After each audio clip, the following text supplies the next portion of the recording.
రేపు నుంచి తెలిసిద్ది పింఛన్ల కాడ ఈ కుంటి నా కొడుకులు వ్యవహారం గుడి నా కొడుకులు వ్యవహారం రేపు నుంచి తెలిసిద్ది ఎంతమంది చచ్చిపోతారో ఎంతమంది బతుకుతారో అనేది. ఈ నా కొడుకుకి ఏం తెలుసు, కమ్మగా బండ్లో పోతున్నా బండ్లో పోతున్నారు, కమ్మగా అందుతున్నాయి, ఇంటికి వచ్చి ఎత్తున్నారు. ఈ నా కొడుకులకి ఏం తెలుసు, నా పడకల్లారా మీ అమ్మాళ్ళ కూకులు నా మడ్డ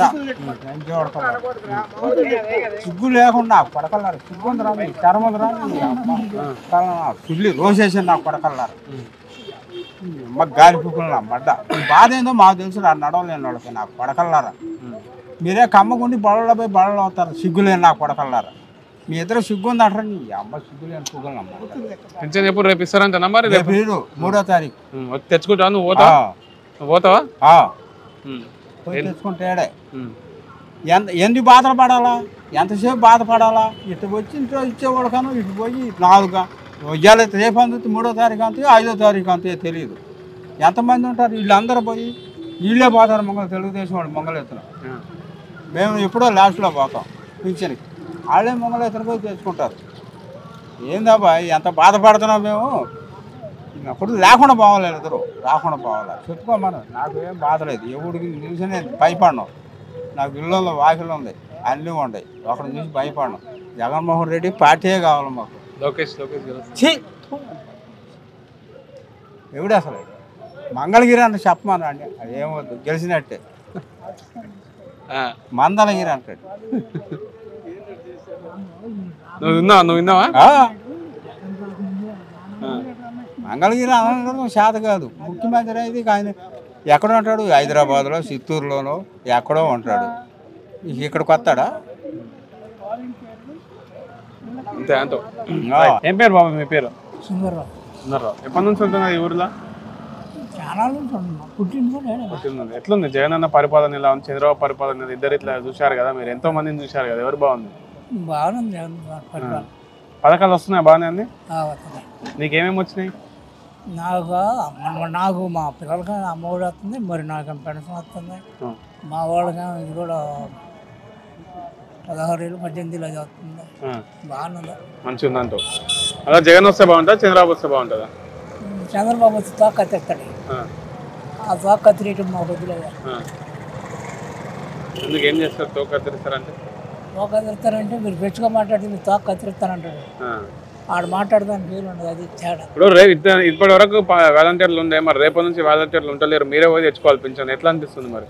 బాధ అనిపిస్తుంది. నిమ్మగడ్డ రమేష్ దండం పెట్టి కొబ్బరికాయ కొడదామని ఏడుంటాడు తెలియదు మాకు, తెలియదు, టీవీలో చూస్తున్నాం. పిటిషన్ పెట్టాడంటగా, మా డబ్బులు ఇస్తే అటు సొమ్మేం పోయింది, అడిగి ఎత్తుకొచ్చేడుగా, ఆడు పెట్టిన గవర్నమెంట్ లేగా, వాళ్ళిద్దరు కలిసి పిటిషన్ పెట్టారు, ఏడకొచ్చి తెచ్చుకోవాలి. మళ్ళీ పడిగాబులు పడాలి, ఇవాళ అంటారు రేపు అంటారు, రేపు రమ్మంటారు, ఈ బొత్తుడు వస్తారు. అంత ఘోరంగా ఉంటుంది అంట పరిస్థితి. వాలంటీర్లు అయితే బాగుంది, ఇంటికి వచ్చి వాళ్ళే ఇస్తారు, మెదలకుండా పండుకుంటే తాతలు ఇవ్వని లే మా పని ఉంది నువ్వు పోని. ఇక్కడ లోకేష్ లావణ్య ఇద్దరు పోటీ చేస్తారు కదా, టీడీపీ నుంచి ఆమె, ఇక్కడ నుంచి ఇక్కడ వీళ్ళు, మరి ఎవరు గెలిచే అవకాశం ఉంది? లావణ్య తెలుసా ఎప్పుడన్నా, మీకు ఐడియా ఉందా? ఇది లేదు, వాళ్ళు ఇటు వరకు వాళ్ళందరూ మంత్రులు చేసిన వాళ్ళు, వాళ్ళ అమ్మ కానీ వాళ్ళ మామ కానీ వాళ్ళు, అది తెలుసు. మంచిగా గెలుస్తారా, అవకాశం ఉందా? గెలుస్తుంది బెటరంటో. రైట్ బాబాయ్, ఓకే కాక. అన్న మీ పేరు? నా పేరు కుంభారాయ వర్మ, గిరిజన నాయకుడిని రాష్ట్రానికి. నిన్న నుంచి పింఛన్ రద్దు చేయడం జరిగింది, అంటే పింఛన్ వాలంటీర్ వ్యవస్థను రద్దు చేశారు, పింఛన్ వాళ్ళే వెళ్ళి తెచ్చుకోవాలని, ఎట్లా చూస్తారు దీన్ని? ఇది చాలా దారుణమైన పరిస్థితి. అసలు పొద్దున పూట 5ంటికే మొదలెట్టి వాలంటీర్లు చాలామంది వికలాంగులు ఉన్నారు, వృద్ధులు ఉన్నారు, లేని పరిస్థితుల్లో ఉన్నారు, హాస్పిటల్ పేషెంట్లు కూడా ఉన్నారు. అలాంటి విషయాల్లో వాలంటీర్స్ స్వచ్ఛందంగా వెళ్ళి ఇస్తున్న దాన్ని కేవలం దురుద్దేశంతో ఆపడం చాలా దారుణమైన పరిస్థితి. దీన్ని మూల్యం త్వరలోనే చెల్లించుకుంటే చంద్రబాబు నాయుడు గారు, దాంట్లో ఎలాంటి డౌట్ లేదు. చాలామంది బాధపడుతున్నారు. 1వ తారీఖు అంటేనే వీళ్ళకి పెద్ద పండగ, ఈ ఎవరైతే ఉన్నారో లబ్ధిదారులు వాళ్ళందరికీ పెద్ద పండగ. ఈ 1వ తారీఖు విషయంలో వాళ్ళు చాలా కమిట్మెంట్లు ఉన్నాయి, వాళ్ళు అనేక రకాలుగా దాన్ని అవసరాలు వాడుకున్నారు, ఉపయోగించుకున్నారు, ఉపయోగపడుతున్నాయి కూడా. అలాంటి విషయంలోనే చాలా దారుణ పరిస్థితి. రేపు పొద్దున దీనికి మూల్యం చెల్లించుకుని సిద్ధంగా ఉన్నారు. వెల్లంపల్లి గారు గెలిచే అవకాశం ఉందంటారా సెంట్రల్లో? 100% వెల్లంపల్లి గారు ఇక్కడ ఎమ్మెల్యేగా గెలుస్తారు, కానీ ఎలాంటి డౌటే లేదు. రాబోయే రోజుల్లో మీరే చూస్తారు. ఇక్కడ సాప్ కింద నీరులాగా వాళ్ళు చేసే ఆరోపణలన్నీ కూడా అందరూ తెలుస్తూనే ఉన్నాయి. వాళ్ళు ప్రజలు గమనిస్తూనే ఉన్నారు. ప్రజల తీర్పు రేపొద్దున వెల్లంపల్లి శ్రీనివాస్ గారు ఓటేస్తే సిద్ధంగా ఉన్నారు. దాంట్లో ఎలాంటి డౌట్ కూడా లేదు. ఆయన చేసే పనులు అనేకమైన పనులు చేశారు. ఎలక్షన్ కూడా చాలా ఆగిపోయి ఉన్నాయి. రేపొద్దున మాట పైన నిలబడే వ్యక్తి, చాలా మంచి వ్యక్తి. సుమారు రాష్ట్రంలో ఎన్ని సీట్లు గెలవబోతుంది? మా జగనన్న గారు పిలుపునిచ్చారు 175 నాట్ 175 అని. దాంట్లో గెలవడానికి సిద్ధంగా అందరూ కూడాను కాన్ఫిడెన్స్గా ఉన్నారు. మ్యాక్సిమం 170% గెలవడానికి సిద్ధంగా చూస్తూనే ఉన్నారు. ప్రజలు కూడా తీర్పు సిద్ధంగానే ఉన్నారు. ఎవరు నమ్ముతారు ఈ మాయ మాటలన్నీ కూడాను? ఇదంతా మాయ కూటమి. చంద్రబాబు నాయుడు చేసే పనులను మాయ కూటమి.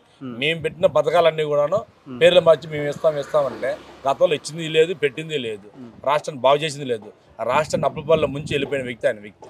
అంతే అంతకుమించి అధికారంలో వస్తా అంటున్నారు మరి వాళ్ళు. ఏంటి అధికారంలో వచ్చేది? అసలు వచ్చేవాళ్ళు అయితే నిజంగా మాట్లాడేవాళ్ళు కదా. మా జగనన్న గారు ఒకే మాట చెప్తున్నారు, రాష్ట్రంలోని ప్రజలకి ఒకే పిలుపునిచ్చారు, మీకు మేలు జరిగితే నాకు ఓటేయండి, లేకపోతే లేదన్నారు. ఈయన ఎన్ని సంవత్సరాలు పరిపాలన చేసి ఆ మాట అనలేకపోతున్నాడు. అక్కడే చాలా అర్థమైపోతుంది. రైట్ అన్న, థ్యాంక్ యూ. మన చంద్రబాబు నాయుడు గారు ఏది చేసినా జగనన్నకి ప్లస్ పాయింటే అవుద్ది. ఆయన ఇప్పుడు పింఛన్లు ఆపాడు. పింఛన్లు ఆపితే జగన్మోహన్ రెడ్డి గారికి 10% ఓటు శాతం పెరిగింది పేదల్లో. ఇంకా చంద్రబాబు నాయుడు ఈ పింఛన్లు కూడా ఇవ్వరా బాబు అది గగ్గోలైపోయింది ఆంధ్ర మొత్తం.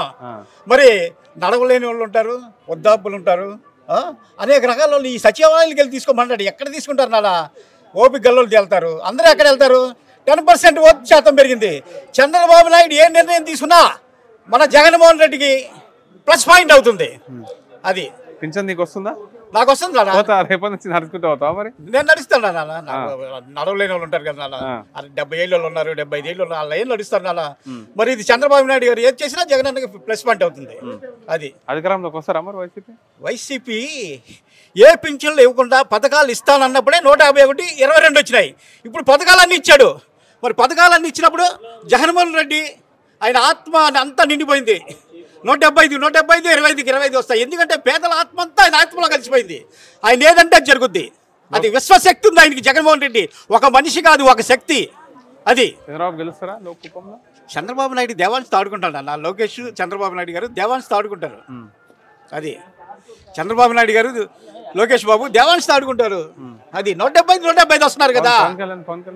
పవన్ కళ్యాణ్ గారు సినిమాలో టాప్. రాజకీయాల్లో ఆయనకు తెలియదు నాన్న. రాజకీయాల్లో అనుభవం లేదు. ఏదో నెలకు 10 రోజులు వస్తే రాజకీయం వచ్చేస్తుందా? అది పేదల గుండెల్లోంచి రావాలి. రాజకీయం అంటే పేదల నాడి పట్టుకోవాలి. ఆ పట్టుకున్నోడు జగన్మోహన్ రెడ్డి. అది వాళ్ళు ఎవరు పట్టుకోరా? లోకేష్ కానీ, చంద్రబాబు కానీ, పవన్ కళ్యాణ్ కానీ వాళ్ళు పట్టుకుంటారు నాన్న. అయిపోయింది నాన్న వాళ్ళ సీను. ఇప్పుడు పథకాలు ఇచ్చే దేవుడు కావాలి, పేదలకి సాయం చేసేవాడు కావాలి. ఒక్క మాట చెప్పాలంటే చంద్రబాబు గురించి ఏం చెప్తావు? చంద్రబాబు నాయుడు గారు దేవాన్స్ ఆడుకుంటాడన్న. ఆయనకి ఏంటన్నా 75 ఏళ్ళు చక్కగా ఇంట్లో మనవడు ఆడుకుంటే ఆయనకు బాగుంటుంది. ఈ వయసులో జగన్మోహన్ రెడ్డి సీఎం కాదు. 175, 25 వస్తాయి. ఆయన పక్కా సీఎం నాన్న.